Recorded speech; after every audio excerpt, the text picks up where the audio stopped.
وەک هاوخەمیەک بۆ قوربانیان و پاڵپشتی بۆ خۆپیشاندەرانی پارێزگاکانی خوار و عێراق. قوتابیانی زانکۆ و پەیمانگاکانی کەرکووک لە بەردەم زانکۆی کەرکووک خۆپیشاندانێکی فراوانیان بەڕێوە برد. خۆپیشاندەران بەوتنەوەی دروشمی پاڵپشتی لە خۆپیشاندانەکانی عێراق لە بەردەم زانکۆی کەرکووک گرت بوونەوە و داوای چاکسازی و شەفافێت و دادگەری کۆمەڵایەتیان دەکرد. دڵمان لەگەڵ خۆپیشاندەرانی پارێزگاکانی خوار و عێراقا، خوا لە قوربانیەکان خۆش بێت.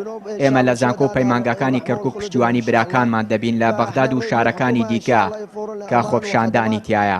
ئێمە هاوشێوەی خۆپیشاندەرانی دیکەی عێراق داوای خزمەتگوزاری و ئەمن و ئاسایش لە شارەکە دەکەین. طبعا داوای حەق خۆمانەکەین، یعنی بۆ بڵێن ئێساگا ئەوانەی وا هەموویان لێرن، کەسیان نە معاشیانەیە نە تەعینیانێ نە شتێکە، حەقۆیان داوا ئەگەم بەس هەر ئەوەنەیان گەرەکە بەیان دوو بەیان کە تەخەڕجە بن یان شتێکە ئەبن لەو دەوڵەتە، یعنی شتێ باش لەو دەوڵەتە شتێ باش بۆ ئەکەن.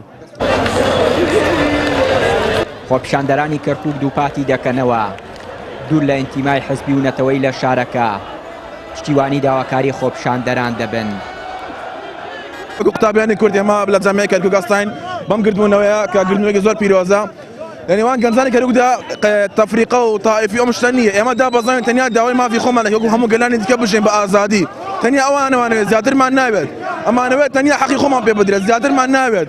ئێرە ئێستاکە مزارێکی سلمیە، کورد و عارەب و تورکمان هەرسێکانە. ئەوەی ئێرەی تێکدا تەنیا سیاسیەکان بوویت کەسی تر نەبوو، تەنیا سیاسی ئێرەی تێکدا.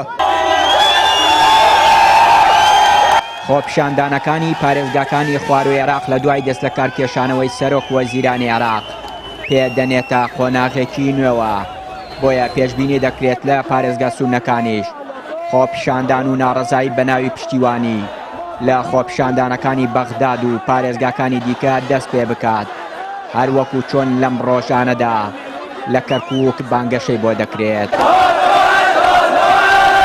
چیانوری کەناڵی ئاسمانی پەیام، کەرکووک.